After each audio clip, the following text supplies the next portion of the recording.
Thank you. ఇంతకీ ఏం చేసావో చెప్పలేదు. ఏముంది సార్, రాత్రి తన చెల్లిని కాపాడమంది. ఆమె వెళ్ళిన తర్వాత మన సీఏకి ఫోన్ చేశాను. అసలు మ్యాటర్ చెప్పాడు. ఆ తరువాత లాజిక్ అప్లై.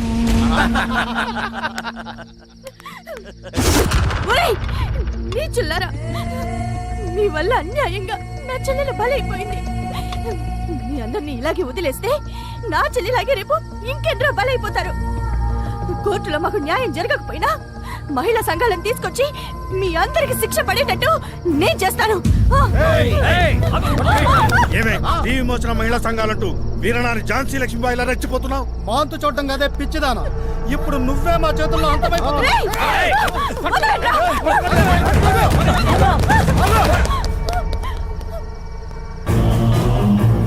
రారా తను అంతు చూద్దాం. మీరు వెళ్ళండి.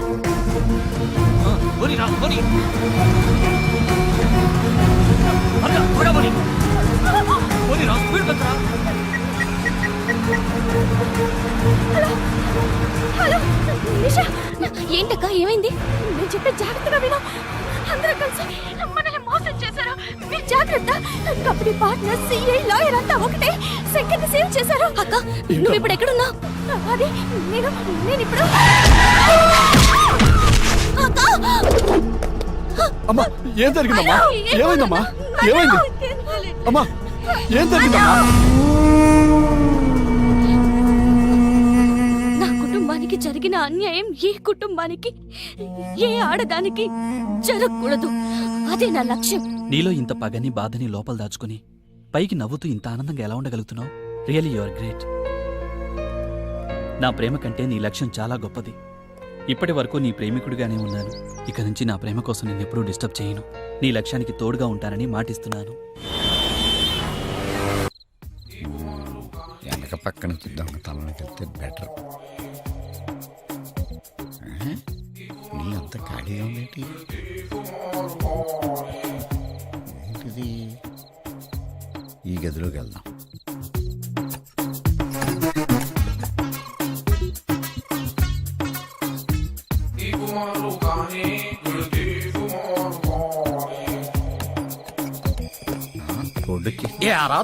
దొరక్క ఈళ్ళే దొరికిందా నీకు?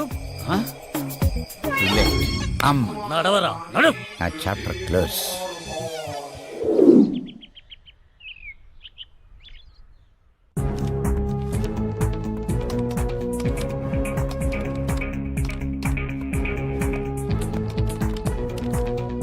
Sir photo sir.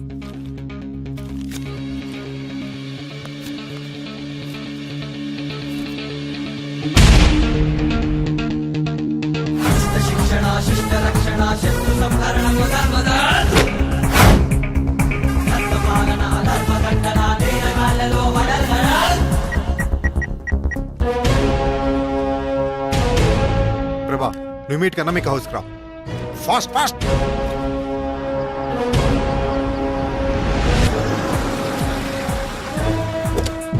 Good evening sir.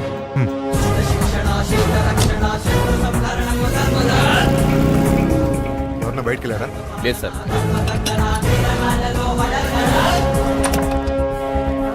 ఇల్లంతా సర్చ్ చేయండి. Okay sir. బయట డిఫరెంట్ సైజులో ఉన్న చెప్పులు ఎవరివి? మా రెండో అమ్మాయి నిషావి. తను ఇప్పుడు ఎక్కడుంది? మా అమ్మాయి గదిలో ఈ ఫోటో దొరికింది. ఈ అమ్మాయి ఏబీసీ కంపెనీలో ఎంప్లాయ్ కదా? అవును సార్. ఆ సీరియల్ కిల్లర్ నిషా అన్నమాట. అలేఖ్య కంపెనీ ఎండీలో ఒకరైన ప్రకాష్ రావు కొడుకు చేతిలో మోసపోయింది. అందుకే కోర్టులో ఆత్మహత్య చేసుకుంది. అది అడగడానికి వెళ్ళిన అనామికని వాళ్ళందరూ కలిసి ఏం చేశారు ఇప్పటి వరకు ఎవరికీ తెలీదు. తన కుటుంబానికి ద్రోహం చేసిన వారిని ఎవరిని వదిలిపెట్టకుండా నిషాని ఈ మటలన్నీ చేస్తుంది. సో నెక్స్ట్ టార్గెట్ శంకరే. ఇమీడియట్ కాల్ చేసి ఇన్ఫర్మేషన్ చెప్పు. సార్.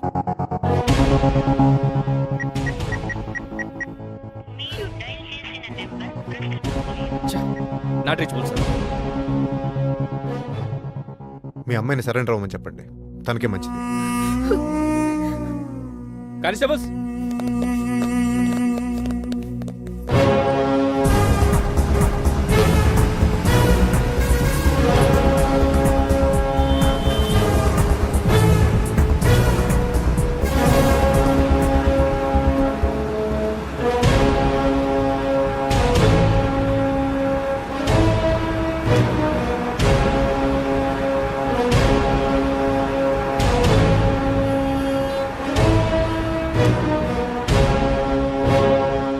ఫోన్ ట్రై చేయవే.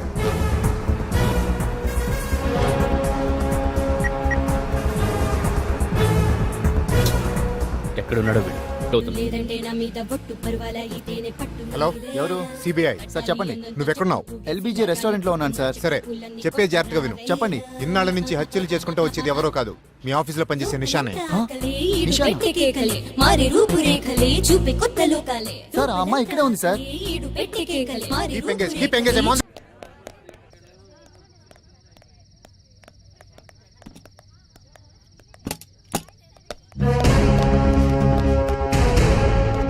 Miss Nisha, your under arrest. Go, go, go, go. అగ్నిని మించిన వర్ణం అజ్ఞాతం, సంద్రం కన్నా రౌద్రం అజ్ఞాతం, శబ్దం పలికే శబ్దం అజ్ఞాతం, శ్మశానం కన్నా నిశ్శబ్దం ఈ అజ్ఞాతం.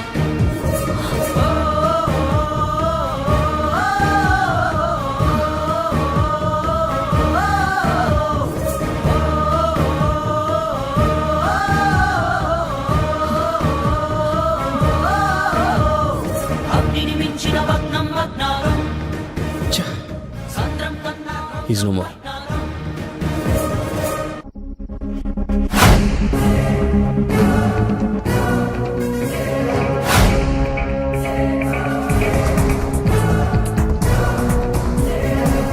పదండి కానిస్టేబుల్.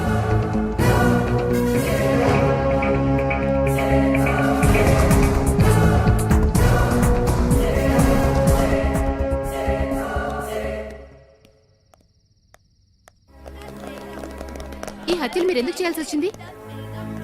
ఆ శంకర్ ప్రేమ పేరుతో నా చెల్లెల్ని మోసం చేసి ఆమె చావుకి కారణమయ్యాడు. అంటే ఇంతకు ముందు జరిగిన హత్యలు కూడా? అవును, వాళ్ళందరినీ కూడా నేనే చంపాను. ఇలా ఎందుకు చేయాల్సి వచ్చింది?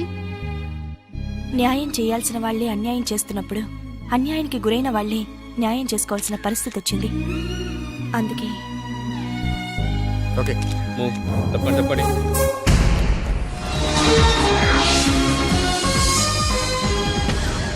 నమస్తే, వెల్కమ్ టు మహా న్యూస్.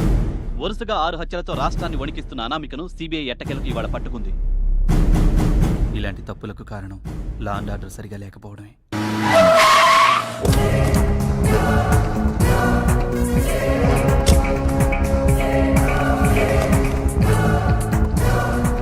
అన్ని జాగ్రత్తగా చెక్ చేసుకోండి, లేకపోతే మనం కూర్చోడానికి సోఫాలు కూడా ఉండవు.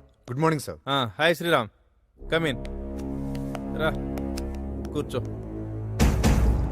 రాత్రి టీవీ చూశానయ్యా, ఆ అమ్మాయి అనామిక్ కదా? Yes sir. లైఫ్ లో బాగా స్ట్రగుల్ ఫేస్ చేసినట్టుందా? అవును సార్. నాదో చిన్న రిక్వెస్ట్ సార్. ఆ అమ్మాయి ఫేస్ చేసిన స్ట్రగుల్స్ అన్ని సమాజానికి చెప్తే మంచిదని అనుకుంటున్నాను. ఆ కోర్ట్ ప్రొసీజర్స్ అన్ని కూడా లైవ్ టెలికాస్ట్ చేసి చూపిస్తే బాగుంటుందని నా అభిప్రాయం సార్. చాలా వచ్చినాయి.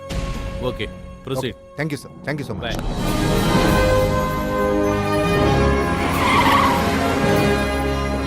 నమస్తే, welcome to Maha news. Hyderabad సిటీలో వరుసగా 6 హత్యలు చేసిన అనామికను ఈ రోజు కోర్టుకు హాజరుపరుస్తున్నారు. ఆ ప్రత్యక్ష ప్రసారం ఇప్పుడు చూద్దాం. నీ తరపున వాదించడానికి లాయర్ ఉన్నారా? లేదు సార్. ఈ హత్యలన్నీ నువ్వే చేశారని ఒప్పుకుంటున్నావా? అవును సార్, ఈ హత్యలన్నీ నేనే చేశానని ఒప్పుకుంటున్నాను. కనుక ఏ శిక్ష విధించినా అనుభవించడానికి సిద్ధంగా ఉన్నాను. మీరు తీర్పిచ్చే ముందు కోర్టు వారికి నా ఆవేదన్ని చెప్పుకోవాలనుకుంటున్నాను సార్. Permission granted. సార్, ఈ సృష్టిలో ప్రతి జీవి తల్లి గర్భం నుండి భూమి మీద పడ్డాకే వాటి ఉనికి కోసం పోరాడతాయి. కానీ ఆడపిల్ల మాత్రం తల్లి గర్భంలో ఉన్నప్పటి నుంచే తన ఉనికి కోసం పోరాడాల్సి వస్తుంది. అంటే ఆడపిల్లను తల్లి గర్భంలో ఉన్నప్పుడే చంపేసే సంస్కృతి మన దేశంలో ఇంకా కొనసాగుతుంది. అంటే నీ ఉద్దేశంలో ఆడపిల్లల్ని కనడం లేదా, పెంచడం లేదా? ఎస్ యువరానా, ఆడపిల్లల్ని కంటున్నారు, పెంచుతున్నారు. చదువు కోసం స్కూల్కి కాలేజీలకి వెళ్తే తోటి విద్యార్థులు ప్రేమ పేరుతో వేధింపులు, గురువుల లైంగిక వేధింపులు, ఉద్యోగానికి వెళ్తే సహోద్యోగుల వేధింపులు, మనస వాచ కర్మన అంటూ నమ్మి భర్తతో అత్తవారింట్లోకి అడుగు పెడితే అత్త మామ భర్త వేధింపులు. ఆడపిల్ల పుడితే ఆడవాళ్లే వేధిస్తుంటే ఆడపిల్లకి రక్షణ ఎక్కడుంది వ్రానా? ఆడపిల్ల బయటకొస్తే తిరిగి వెళ్తానో వెళ్ళను అని తనకు భయం, ఇంటికి క్షేమంగా చేరుతుందో లేదోనని ఇంట్లో వాళ్ళకి భయం, చివరికి చిన్న పిల్లల్ని సైతం బయటికి పంపాలంటే భయం వేస్తుంది సార్. ఎవరు తనని కిడ్నాప్ చేస్తారో, లైంగికంగా వేధించి చంపుతారోనని భయంతో పెంచుతున్నారు సార్. ఇలా ప్రతి చోట ఆడపిల్లలు భయంతోనే పెరుగుతున్నారు. తల్లిదండ్రులు భయపడుతూ పెంచుతున్నారు సార్. మీరు పొరబడుతున్నారు. స్త్రీ సంక్షేమం కోసం, రక్షణ కోసం ప్రభుత్వం ఎన్నో చట్టాలు, రాజ్యాంగ సవరణలు చేసింది. చట్టాలు, రాజ్యాంగ సవరణలు చేశారు. మన రాజ్యాంగంలో 14వ అధికరణ సమానత్వం గురించి, 15వ అధికరణ వివక్ష చూపించరాదని, 16వ అధికరణ సమాన అవకాశాలు ఉండాలని, 21వ ఆర్టికల్లో మన న్యాయ వ్యవస్థలో వరకట్నపు వేధింపులు, గృహహింస, టీజింగ్, అసభ్య ప్రవర్తన, ర్యాగింగ్, అన్నదమ్ములతో సమాన ఆస్తి హక్కు, ఇలా స్త్రీకి సంబంధించిన చట్ట సవరణలు ఉన్నాయి. అవి ఎంతమంది మహిళల్ని ఆదుకుంటున్నాయి యువరానా?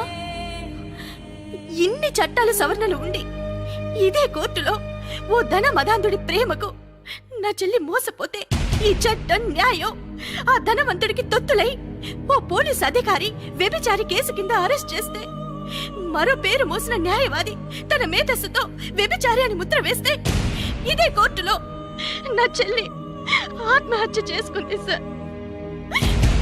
ఆడపిల్లలు కళ్ళు తెరిచినప్పటి నుండి కళ్ళు మూసే వరకు ప్రతిరోజు అనేక అరాచకాలకు గురవుతూనే ఉన్నారు. సంవత్సరాలు మారుతున్నాయి, కానీ స్త్రీల రక్షణ కోసం చట్టాలు ఇంకా మారాలి సార్. ఎక్కడ స్త్రీ పూజింపబడుతుందో అక్కడ సర్వదేవతలు ప్రసన్నం అవుతారు అని భగవద్గీతలో ఉంది. కానీ ఇక్కడ స్త్రీ పూజింపబడడం కాదు సార్, బాధించబడుతుంది. ఆడవారిలో ఎవరో ఒకరికి అన్యాయం జరిగినంత మాత్రాన మొత్తం వ్యవస్థనే తప్పు పట్టకూడదు. నిజమే యువరానా, నేను మొత్తం వ్యవస్థని తప్పు పట్టడం లేదు. ఆడవారిలో ఎవరికో ఒకరికి న్యాయం జరుగుతుంది, కానీ ఎక్కువ మందికి అన్యాయమే జరుగుతుంది. ఇప్పటికి కూడా కాలేజీల్లో ర్యాగింగ్ ఆగట్లేదు. యాసిడ్ దాడులు, కత్తిపోట్లు, లైంగిక వేధింపులు, వరకట్నపు చావులు, ఇన్ని వేధింపులు, సమస్యలు, చావులు ఎందుకు ఆగట్లేదు సార్? ఈ సమాజంలో స్త్రీని దేవత అంటూ పూజింపనవసరం లేదు. సాటి మనిషిగా గుర్తిస్తే చాలు. ప్రతి మహిళకు నేను చేసుకునే మనవి, నాటి స్త్రీ కంటే నేటి స్త్రీ సాధించిన ప్రగతి ఒక్కటే. భర్తకు అమ్ముడుపోయే స్థాయి నుండి భర్తను కొనగలిగే స్థాయికి ఎదగడమే. దాన్ని చూసి సంతోషపడొద్దు. మగవారికి ఇవ్వాల్సిన ప్రాధాన్యతను వారికిద్దాం. అలాగే మన విలువల్ని మనం కాపాడుకుందాం. ఓ గాంధీజీ పోరాడితే మనకు స్వతంత్రం రాలేదు, ఒక అల్లూరి సీతారామరాజు పోరాడితే రాలేదు. వారి వెనుకున్న ప్రతి ఒక్కరూ ఒక సిపాయిలా పోరాడి ప్రాణాలు త్యాగం చేశారు కాబట్టే మనకు స్వతంత్రం వచ్చింది. ఏ ఒక్కరూ చేస్తే సమాజంలో మార్పు రాదు. అందరం కలిస్తేనే సమాజంలో మార్పు తేగలం. ఇన్ని చట్టాలు, రాజ్యాంగ సవరణలు తెలిసిన దానివి చట్టాన్ని నీ చేతుల్లోకి తీసుకోవడం నేరమని తెలియదా? స్త్రీ తనకు జరిగిన అన్యాయానికి తనకు తానే సమాధానం చెప్పుకోవలసిన పరిస్థితి వచ్చింది కాబట్టి నేను ఈ హత్యలు చేయవలసి వచ్చింది. ఓ ఆడబిడ్డ తండ్రిగా ఈమె వాదనతో నేను ఏకీభవిస్తూ, ఈమె చెప్పినవన్నీ వాస్తవాలైనప్పటికీ న్యాయపరంగా ఆలోచిస్తే చట్టాన్ని ఆమె చేతుల్లోకి తీసుకుని హత్యలు చేయడం తప్పుగా భావిస్తూ ముద్దాయికి 7 సంవత్సరాల సాధారణ జైలు శిక్షను విధిస్తూ తీర్పు చెప్పడమైనది. శిక్షాకాలం పూర్తయిన పిదప స్త్రీ శిశు సంక్షేమ మరియు సామాజిక సేవా విభాగాల్లో ఈమె యొక్క సేవలను వినియోగించుకోవలసిందిగా ప్రభుత్వాన్ని ఆదేశించడమైనది. ఒక మనిషిగా నేను నిన్ను మెచ్చుకుంటున్నానమ్మా. నిన్ను చూశాక కొందరైనా మారతారు. ప్రతి అల వెనక సముద్రం అంతా ఆధారపడి ఉన్నది అనేది ఎంత నిజమో, ప్రతి స్త్రీ వెనక ఈ సృష్టి అంతా ఆధారపడి ఉంది అనేది కూడా అంతే నిజం. Hats off.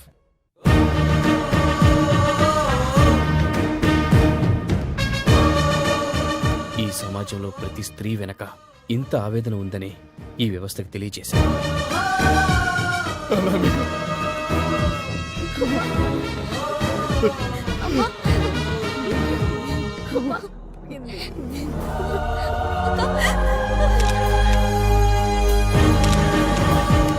Please not now please జరగండి ప్లీజ్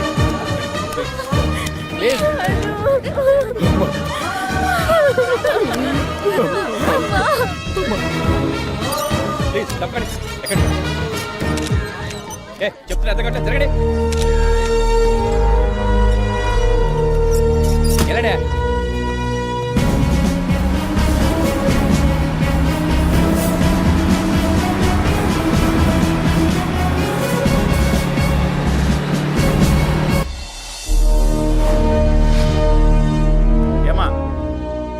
మీకోసం మీ వాళ్ళు వచ్చారు.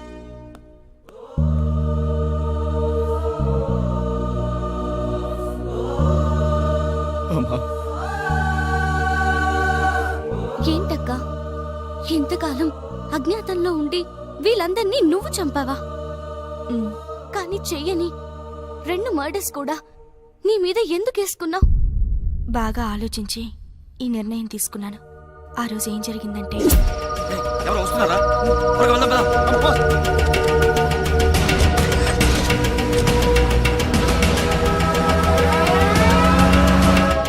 ఆ తర్వాత జోగారావుని చూశాను. అప్పటికే పగతో రగిలిపోతున్న నేను అతన్ని చంపేశాను. అలాగే పార్ట్నర్ రాజారాంని హాస్పిటల్లో నేనే చంపాను.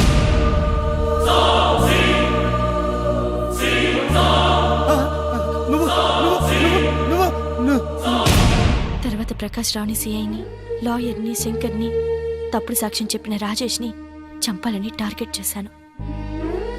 ఇంతలో ప్రకాష్ రావు చనిపోయాడు.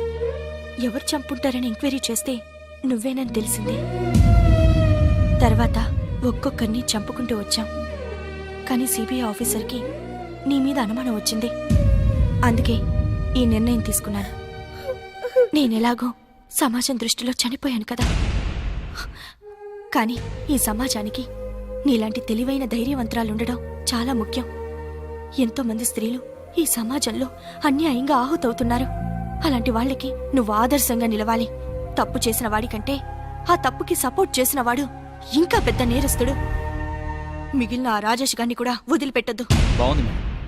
ఎక్కడైనా ఆస్తిని పంచుకుంటారు, లేదంటే